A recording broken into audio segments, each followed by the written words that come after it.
ৰাহুল গান্ধী বেলেগ ধৰণৰ মানুহ এতিয়া মই নকওঁ এতিয়া অসমত অলপ অখিল গগৈৰ লগত মিলিছে খালি কিন্তু চাকৰি তাকৰি দিয়াৰ ক্ষেত্ৰত আজিকালি বৰ কঠিন আৰু কঠোৰ নিয়ম হৈছে আমি দেখিছো সেইটোতে দুষ্কৃতি আমাৰ সংস্কৃতি সেইবিলাক নিশিকায় নমস্কাৰ দৰ্শকসকল আজি পুনৰ অন্য এটি ৰিয়েকশ্যন ভিডিঅ'ৰ মাজলৈ আপোনালোকক স্বাগতম জনাইছোঁ আজি বকলা মেলি নাথাকোঁ বৈদেশিক পৰিক্ৰমা দপ্তৰৰ ৰাজ্যিক মন্ত্ৰী পবিত্ৰ মাৰ্ঘেৰিটাই সাংবাদিকৰ আগত প্ৰদান কৰা ভাষ্য কিছু প্ৰথমতে শুনাই লওঁ আহক আপোনালোকক তাৰপিছত আমি আকৌ কথা পাতিম শ্ৰীমতী কন্যাক ডাঙৰীয়া নি ৰাজ্যসভাৰ সাংসদ নাগালেণ্ডৰ প্ৰথম মহিলা সাংসদ আৰু বিজেপিৰ প্ৰথমগৰাকী সাংসদ একেদিনাই তেখেতৰ মই শপত গ্ৰহণ কৰিছিলো তেওঁ মোৰ বন্ধু দিল্লী বিশ্ববিদ্যালয়ৰ স্নাতক অতি উচ্চ শিক্ষিত অতি ভদ্ৰ এগৰাকী খুব ভাল নেত্ৰী তেখেতৰ ওচৰত মানে ৰাহুল গান্ধী যিদৰে ব্যৱহাৰ কৰিছিল তেওঁ সেই শকটোৰ পৰা এতিয়াও মুক্ত হোৱা নাই মানে মই যেতিয়া লগে লগে সুধিছিল তেওঁ আচৰিত যে মানুহে এনেকৈ আহিও যে এনেকে ধৰণে ব্যৱহাৰ কৰিব পাৰে গতিকে এইটো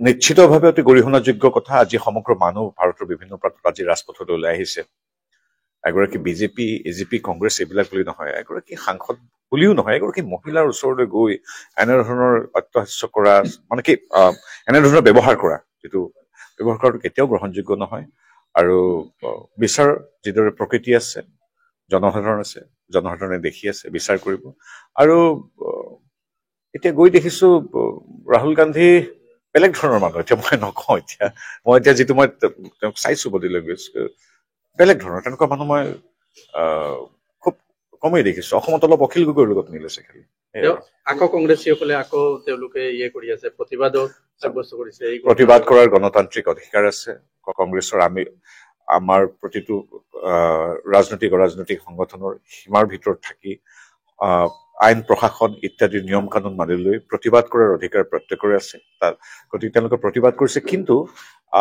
সন্মানীয় মুখ্যমন্ত্ৰী কোৱাৰ দৰে এতিয়া আমাৰ ভয় হৈছে তেওঁলোকে মানে যিহেতু তেওঁলোক অপ্ৰাসংগিক হৈছে কোনো ইছ্যু নাই কোনো কথাই তেওঁলোকে দৃষ্টি আকৰ্ষণ কৰিব পৰা নাই যদি তেওঁলোকে কিবা এনেকুৱা আন্দোলনৰ কাম কৰিছে আমি দেখা ৰেচন কাৰ্ডেৰে প্ৰায় অসমৰ সিংহভাগ পৰিয়ালকে সামৰি ল'ব আমি পাতি আছো এইবিলাকৰ কথা আমি পাতি আছো 1 লাখ চাকৰি পিছত আকৌ কিমান চাকৰি দিয়া হৈছে আমি পাতি আছো গড় হত্যা কংগ্ৰেছৰ যিদৰে হৈছিল এতিয়া বন্ধ হৈ গৈছে আজিৰ তাৰিখত আগতে ইয়াৰ পৰা বেলেগ নালাগে গেলামালৰ দোকানীও অসমৰ পৰা পলাই যোৱাৰ ৰেকৰ্ড আছিল মানে উগ্ৰপন্থীৰ অত্যাচাৰত কিন্তু আজিৰ তাৰিখত সেই অসমতে 27,000 কোটি টকাৰ বিনিয়োগ কৰিবলৈ মানুহ আগবাঢ়ি আহিছে গতিকে এইবিলাক পৰিস্থিতিত কংগ্ৰেছ একেবাৰে দিশহাৰা হৈ পৰিছে ইমান চিঞৰ বাখৰ কৰি মই সদায় কৈছো ভৱিষ্যতে কম Akhil Gogoi Lurin Gogoi Gaurav Gogoi Ajit Bhuyan Rakibul Hussain communist Lily hotel সকলোবিলাক মিলি সৰ্বশক্তিৰ তেওঁলোকে মানে নিৰ্বাচনী ৰণত নমাৰ পিছতো তেওঁলোক সীমাবদ্ধ হল 3খন আসনত আটাইতকৈ বেয়া ৰিজাল্ট গতিকে তেওঁলোকে এতিয়া উপায়বিহীন হৈ তেওঁলোকে এতিয়া এটা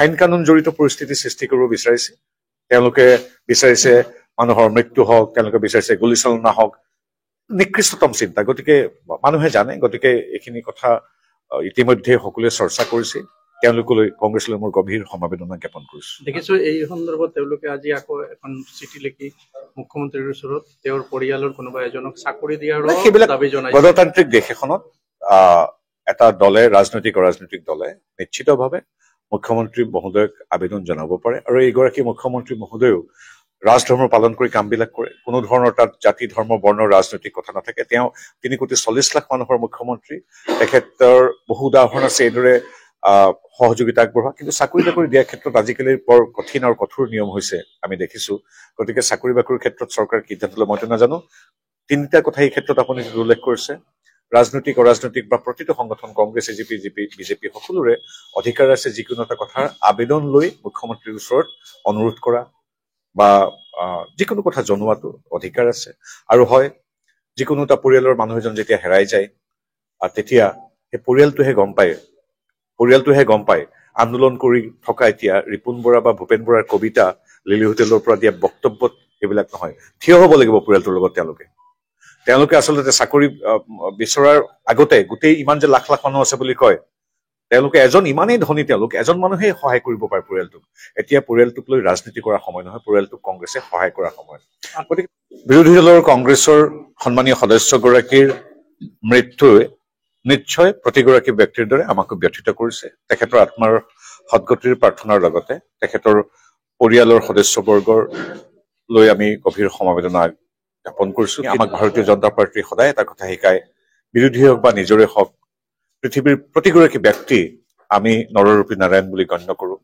সেইটো সনাতন সংস্কৃতিৰ বহু কথাই আমাৰ বিচাৰধাৰাই মানি চলে। গতিকে আমি তেওঁলোকৰ দৰে এটা মৃত্যুক লৈ ৰাজনীতি কৰিব নোৱাৰো। সেই সংস্কৃতি সেইটোতে দুষ্কৃতি, আমাৰ সংস্কৃতিয়ে সেইবিলাক নিশিকায়। আমি ভাবো এতিয়া সকলো মানুহে তেখেতৰ আত্মাৰ সদগতিৰ বাবে প্ৰাৰ্থনা জনোৱা উচিত। দৰ্শকসকল, নাগালেণ্ডৰ মহিলা সাংসদগৰাকীয়ে ৰাহুল গান্ধীৰ ওপৰত অভিযোগ কৰা ধৰণে যদি কথাবোৰ সঁচা হয়, তেনেহ'লে সঁচাকৈয়ে নিন্দনীয় কাৰ্য কৰিছে ৰাহুল গান্ধী ডাঙৰীয়াই। সঁচা মিছা পিছত গম পাম আমি। সেইবোৰ পিছলৈ থৈ মই আজি অন্য এটা কথাহে উত্থাপন কৰিব বিচাৰিছোঁ। সাংবাদিকে প্ৰশ্ন কৰিছে যে কংগ্ৰেছে মৃদুল ইছলামৰ পত্নীক এটা চাকৰি দিয়াৰ বাবে মুখ্যমন্ত্ৰীলৈ চিঠি লিখিছে। এই ক্ষেত্ৰত পবিত্ৰ মাৰ্ঘেৰিটাই কৈছে যে চাকৰি দিয়াটো আজিকালি অতি কঠিন কাম হৈ আছে। আমিও সেইটোকে ক'ব বিচাৰোঁ, চাকৰি কেতিয়াও অনুকম্পা প্ৰদৰ্শনৰ হাথিয়াৰ হ'ব নালাগে। যদি অনুকম্পা প্ৰদৰ্শন কৰিবই খুজিছে ভূপেন বৰাই, তেনেহ'লে ডাইৰেক্ট MLA বনাই দিব পাৰে। বহু মেধাসম্পন্ন ল'ৰাই পৰীক্ষা দিয়ে আছে চাকৰিৰ আশাত। কেৱল অনুকম্পা প্ৰদৰ্শনৰ বাবে বা টকাৰ বাবেই কংগ্ৰেছৰ আমোলত মন্ত্ৰী MLA তথা নেতা পালি নেতাসকলে কিমান যে অঙহী বঙহী আৰু বিত্তবান লোকক চাকৰি বিক্ৰী কৰিছিল তাৰ আদি অন্ত নাছিল। ভূপেন বৰাই হয়তো এতিয়াও তেনেকৈ হৈ থকা বুলি ভাবিছে কথাবিলাক। ভাবকচোন ৰাইজ, কংগ্ৰেছ যদি শাসনত থাকিলহেঁতেন এতিয়াও এই যে 1.5 লাখ লোকৰ চাকৰি হ'ল, 1.5 লাখ যুৱক যুৱতীৰ, সেইবিলাকো এনেধৰণৰ অনুকম্পা প্ৰদৰ্শনৰ নামতেই দি নিদিলেহেঁতেন নে সকলোকে ভগাই? সেয়াইতো হৈ আছিল তেওঁলোকৰ দিনত। মৃদুল ইছলামৰ পত্নীৰ প্ৰতি আমাৰ সম্পূৰ্ণ সমবেদনা আছে। তেওঁৰ সংস্থাপনৰ কাৰণে বেলেগ কিবা ব্যৱস্থা কৰক, কিন্তু চিধাই চাকৰিৰ কথাটো তেওঁলোকে আনে কিয়? চাকৰি মানে কেৱল সংস্থাপন নেকি? চাকৰি মানে আচলতে দায়িত্ব দেশৰ প্ৰতি, জনতাৰ প্ৰতি। তাৰ বাবে নিৰ্দিষ্ট যোগ্যতাৰ প্ৰয়োজন। যোগ্যতা নিৰূপিত নোহোৱাকৈ বিচাৰিলে কেনেকৈ চাকৰি পাব? পালেও মুখ্যমন্ত্ৰীগৰাকী আমাৰ পৰা জবাবদিহি হ'ব লাগিব, এয়া খাটাং কথা। বাকী আপোনালোকৰ মতামত কমেণ্ট বক্সলৈ গৈ জনাওক। আজিলৈ এৰিছোঁ। অন্য এটা ৰিয়েকশ্যন ভিডিঅ'ৰ সৈতে আকৌ আহিম। ভালে থাকক, কুশলে থাকক। ধন্যবাদ।